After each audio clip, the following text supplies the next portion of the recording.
Today, in brief, we're discussing Mr. Beeling, a solicitor found guilty of unsatisfactory professional conduct and professional misconduct by VCAT, reported in the Legal Services Commissioner blog RPA News on the 22nd of November. The Legal Services Commissioner brought the charges against Mr. Beeling following a client complaint relating originally to fees, but the Commissioner's investigations revealed facts much more complex than overcharging. Issue 1. Mr. Beeling was engaged by the Hannahs in August 2012, 3 years after they lost their home to the Black Saturday bushfires. He was engaged to assist with compensation claims against ANZ, based on serious yet highly speculative claims of fraud and corruption.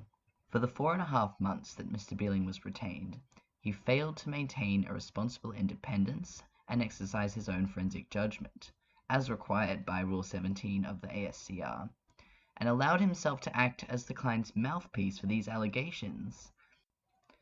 This soon proved to be to the client's detriment, as the legal fees stacked up, with diminishing chances of success.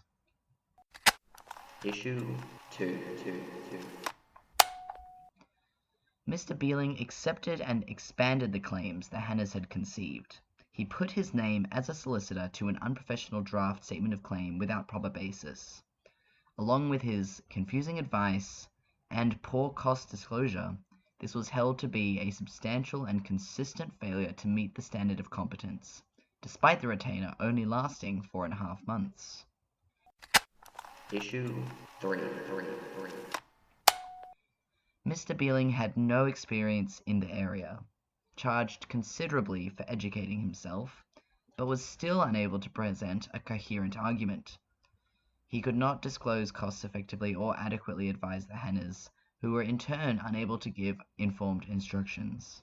This was held to be a breach of Rule 12.2 of the Australian Solicitors' Conduct Rules, amounting to unsatisfactory professional conduct. Mr. Beeling was fined $10,000 by VCAT, ordered to complete professional development, and only practice under supervision for 3 years. In the next podcast, we'll look again at this scenario and discuss in greater detail how Mr. Beeling's lack of objectivity quickly got out of control and what this case means for best practice around proactive but misguided clients. You've been listening to Kangaroo Courts, a podcast by me, Theodore Murray.